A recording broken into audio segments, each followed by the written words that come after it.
Olá a todos, bem-vindos. Meu nome é Camila Azevedo, sou repórter aqui do Grupo Liberal.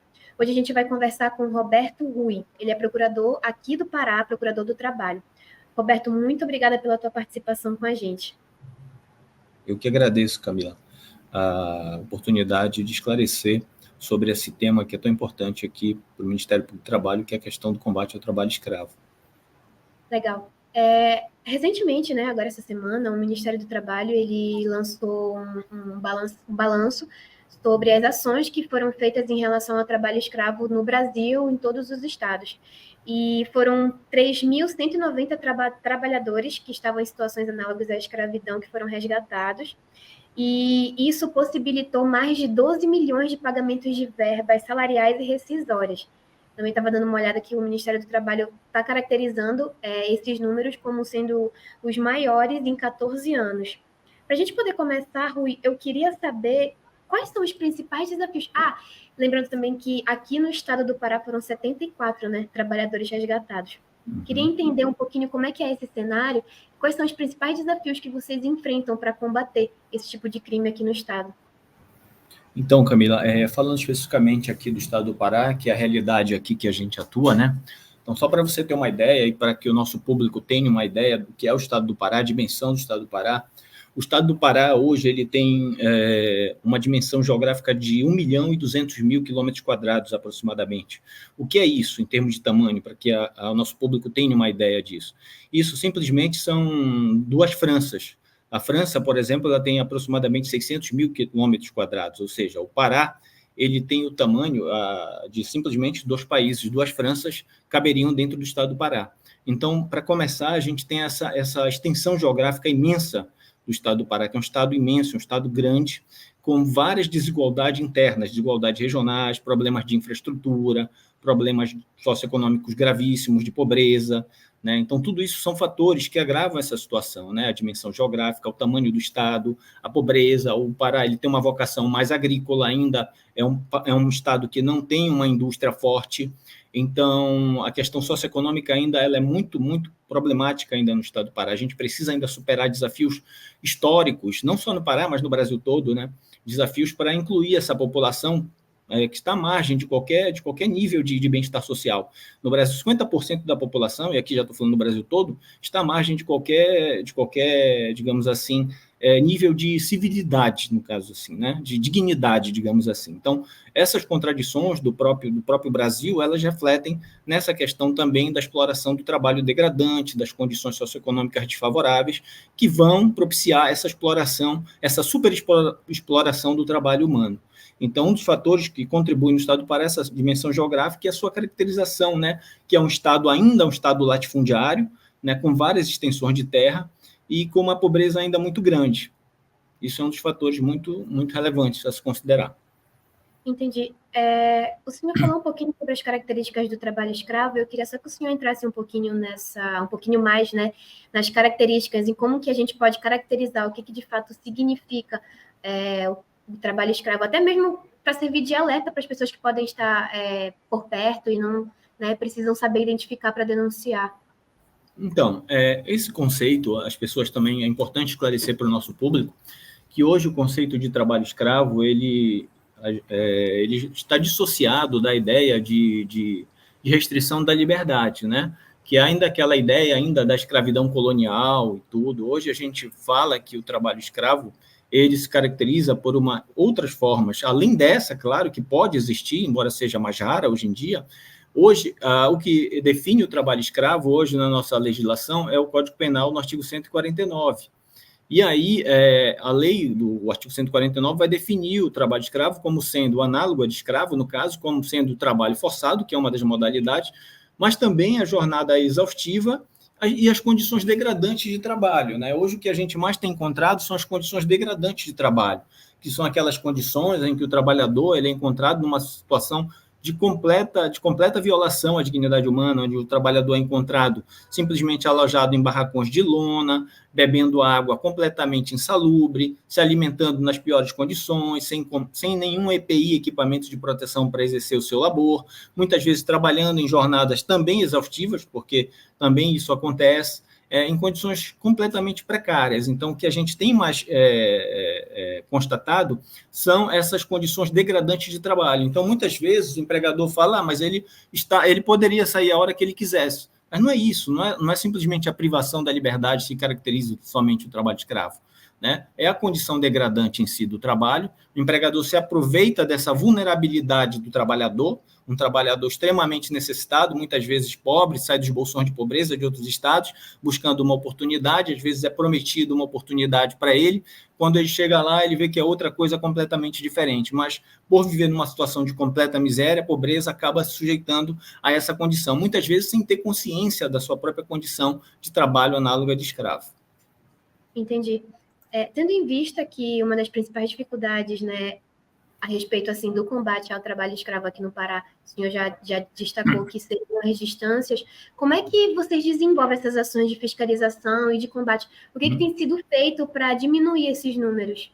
Então, além da dimensão geográfica do estado do Pará, é necessário colocar que o combate ao trabalho escravo ele demanda toda uma estrutura, toda uma organização. Então, não é só o Ministério Público que combate o trabalho escravo. É um trabalho que congrega vários esforços de outras instituições parceiras, como a Polícia Federal, a Polícia Rodoviária Federal, a Auditoria Fiscal do Trabalho, por intermédio dos auditores fiscais. Então, é feito um planejamento, é feita uma triagem das denúncias para que a gente consiga atender pelo menos as mais graves, até porque não tem como atender todas as demandas que chegam à porta do Ministério Público do Trabalho.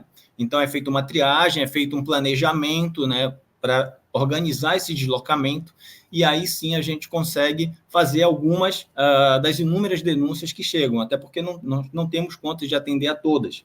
Né? Você tem outro problema que se agravou nos últimos 10 anos, é que não houve reposição dos quadros da Auditoria Fiscal do Trabalho. Né? Então, você teve auditores que foram se aposentando, e isso vem trazendo um problema seríssimo na continuidade da fiscalização do trabalho. Agora sim, que recentemente foi lançado agora um concurso com 900 vagas de auditor fiscal do trabalho, que a gente espera que isso já traga algum alívio. Isso não vai resolver, mas já traz algum alívio para as equipes de fiscalização que hoje estão extremamente desfalcadas. Existe alguma região aqui do Pará que a gente pode dizer que é mais propícia para esse tipo de crime? No Pará, aqui, diferente do estado de São Paulo, de outros lugares, aqui a gente tem a realidade do trabalho escravo rural, né? A gente encontra, não que não exista o escravo, aqui também tem trabalho escravo doméstico, pode ter o trabalho escravo urbano, mas a realidade do estado do Pará, como é o estado que tem uma vocação agrícola muito forte, geralmente é onde a gente vai encontrar mais, né? Quais são as regiões? Isso já está mapeado, né? Geralmente são as regiões do sul do Pará, sul-sudeste do Pará, região de São Félix, Marabá, Redenção, essas regiões onde a gente tem um forte celeiro agrícola, onde a gente tem produção, muitas vezes, de soja, gado, carvão. Então, são mais nessas áreas que nós temos encontrado a ocorrência do trabalho degradante, do trabalho escravo. Entendi. Roberto, quais são as penas que estão previstas, né, no caso dos patrões, das pessoas que submetem os trabalhadores a essas situações? Essa questão da pena ela está definida no próprio artigo 149, né, do Código Penal, que coloca uma pena de 2 a 8 anos e multa, além da pena correspondente à violência.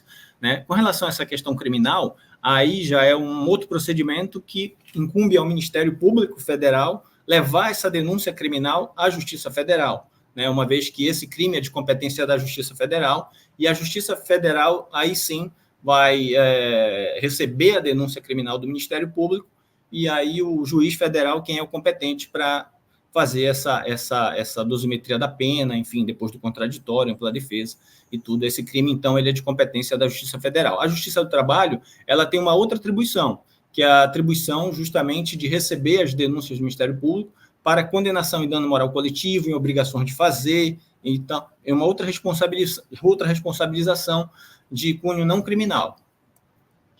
Perfeito. Entrando um pouquinho num outro tipo de trabalho, o trabalho infantil e de adolescentes, né? De crianças e adolescentes, também alguns dados aqui do Ministério Público, alguns dados do Ministério do Trabalho, eles apontam que em 2023 foram 35 crianças resgatadas. crianças e adolescentes. E foram 21 fiscalizações em que esse tipo de trabalho foi encontrado aqui no estado. O que é mais comum da gente encontrar nesse tipo de crime também? E como que vocês fazem para combater? O Ministério Público também tem uma coordenadoria que atua no combate ao trabalho infantil, tem feito algumas parcerias com as prefeituras para combater, mas mesmo com a disposição que tem na Constituição da proibição de qualquer trabalho noturno, perigoso, insalubre a menores de 18 anos e a qualquer trabalho a menores de 16 anos, salvo na condição de aprendiz, a partir dos 14 anos, a realidade que a gente vê é bem diferente, né? Cada vez mais a gente vê menores tendo que entrar no mercado de trabalho precocemente, muito por fatores de desemprego da própria família, desestruturação social, a família não tem uma rede de apoio, acaba com que esses menores tenham que entrar no mercado de trabalho.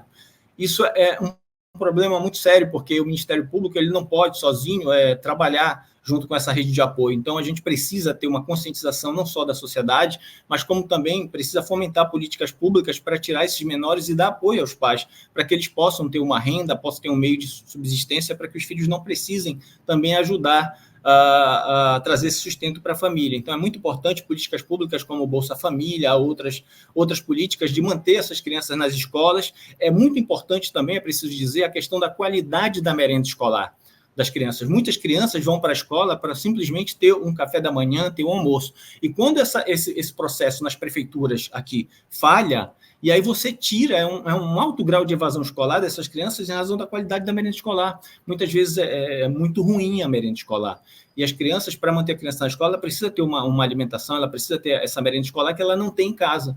Então, isso é um dos fatores extremamente importantes, né? Ter uma merenda escolar de qualidade e melhorar também a escola pública brasileira como um processo de integração dessas crianças, para que a escola seja um lugar acolhedor, onde a criança não possa ter somente a merenda escolar, mas onde ela possa ter também o lazer, o esporte, uma biblioteca de leitura. E a gente sabe que a qualidade das escolas públicas em geral, não só no Pará, mas em todo o Brasil, elas deixam a desejar, né? Então, a gente precisa trabalhar e conscientizar a sociedade, a classe média, que não é porque o filho do rico ou da classe média estuda na escola particular que a gente tem que deixar a escola pública do jeito que está. Senão, a gente cria um apartheid social no Brasil e a gente nunca vai conseguir superar esse problema. Então, passa esse problema muito também pela educação, pela gente dar qualidade de oportunidade para essas pessoas, para que elas possam, sim, ir para a escola, possam estudar, possam se alimentar e possam ter uma vida digna de oportunidade também.